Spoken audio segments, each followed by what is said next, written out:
వి gold trusted gold buyers తాకట్టులో ఉన్న బంగారాన్ని విడిపించి ఈ రోజు ఉన్న మార్కెట్ ధరకే కొనబడును. మరిన్ని వివరాలకు సంప్రదించండి 7771077720.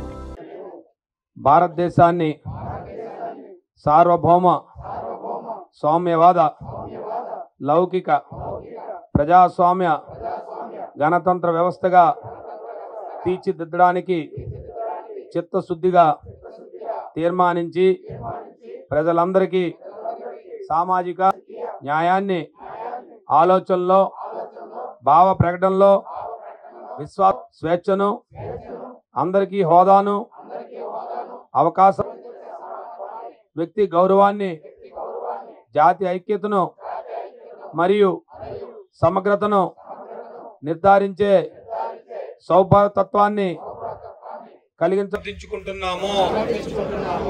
జై హింద్. భారత రాజ్యాంగ దినోత్సవంగా నవంబర్ 26వ తారీఖుని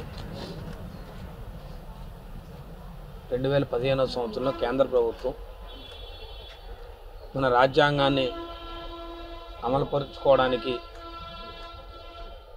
ఈ రోజు నుంచి అమలుపరుస్తున్నాం కాబట్టి దీన్ని రాజ్యాంగ దినోత్సవంగా జరుపుకుందామని చెప్పి ఆనాడు నిర్ణయించారు.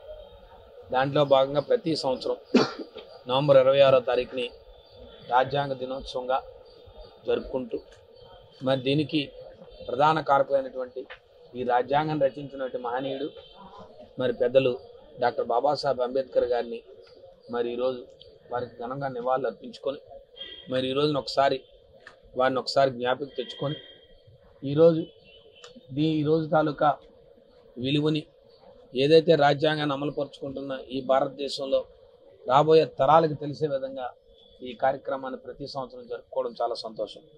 అందుకే ఈరోజు ప్రధానంగా భారత రాజ్యాంగం దినోత్సవం అంటే ఒక రాజ్యాంగం, ఒక దేశం ఏర్పడింది నూతనంగా. ఆనాడు బ్రిటిష్ వారి దగ్గర నుంచి బ్రిటిష్ వారికి ఆనాడు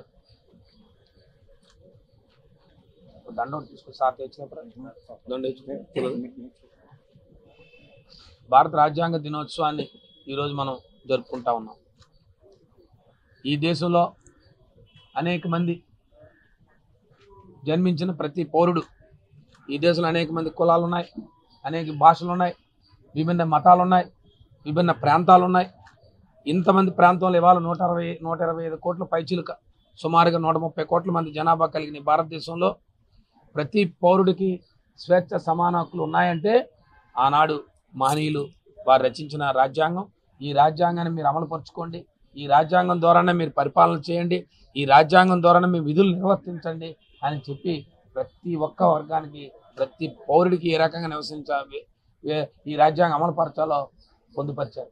కాబట్టి ఈ దేశంలో అనేక దేశాల్లో ఒక కార్యాచరణ లేక మన పొరుగు దేశాలు అనేక ఇబ్బందులు పడుతున్నప్పుడు కూడా భారతదేశం ప్రపంచంలోనే మేటిగా ఉందంటే ఈ భారతదేశంలో ఏ దేశంలో ఉన్న పౌరుడైనా వచ్చి ఏ దేశ పౌరుడైనా వచ్చి ఈ భారతదేశంలో నివసించగలుగుతున్నాడంటే ఈరోజు మనం రచించుకున్న రాజ్యాంగం, ఆ రాజ్యాంగ విధులు ఎప్పుడూ కూడా దానికి ఆటంకం కలగకుండా ఏర్పడిన ప్రభుత్వాలు కానీ లేదా ఆ పనిచేస్తూ విధులు నిర్వర్తిస్తున్న ఉద్యోగస్తులు కానీ ఉన్నత స్థాయిలో ఉన్న పదవులు కానీ లేదా ప్రజాప్రతినిధులు కానీ ప్రతి ఒక్కరూ కూడా రాజ్యాంగబద్ధంగానే పనిచేస్తూ పోతూనే దానికి ఒక కార్యాచరణ ముందుకెళ్తుంది. కాబట్టి మన అభివృద్ధి పదంలో ముందుకు పోతాం. కాబట్టి ఇవాళ ఈ ప్రభుత్వంలో దేశంలో చెప్తా ఉన్న ప్రతి ప్రభుత్వాలు కూడా ఈ ప్రతి పౌరుడికి కూడా విద్య వైద్యం, ప్రతి పౌరుడికి కూడా విద్య వైద్యం అంతా కూడా రాజ్యాంగబద్ధంగా హక్కులు కలగాలి. ప్రతి పౌరుడు ఎన్నికైన ప్రభుత్వాలు ఈ దేశంలో ఉన్న ప్రతి రాష్ట్రంలో పుట్టే పౌరుడికి కూడా సమానమైన హక్కులు రాజ్యాంగబద్ధంగా కలగాల. ఇదే ఈ రాజ్యాంగం మనకు కల్పించింది. ఖచ్చితంగా దాన్ని అమలు పరిచే దిశగా మనం అందరం పోతా ఉన్నాం. ఖచ్చితంగా ఈ రాజ్యాంగం ఏదైతే దినోత్సవం ఉందో దీన్ని ఎప్పుడు కూడా ప్రతి సంవత్సరం జరుపుకుంటూ ఈ వచ్చే సంవత్సరం కాలం నాటికి ఎక్కడా కూడా రాజ్యాంగం భిన్నంగా చేయకుండా రాజ్యాంగాన్ని అమలుపరుచుకుంటూ ఎక్కడా కూడా ఇబ్బంది కలగకుండా ప్రతి పౌరుడికి రాజ్యాంగం తాలూకా విలువల్ని, హక్కుల్ని, సమాన హక్కుల్ని కలిగిస్తూ ముందుకు పోవడమే ఈ రాజ్యాంగం తాలూకా ప్రాథమికమైన హక్కు.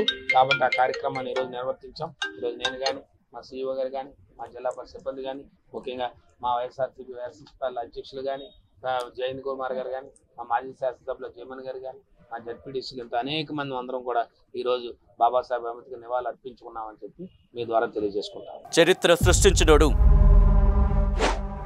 ఇప్పుడు ఆ చరిత్రని తిరగరాయబోతున్నాడు.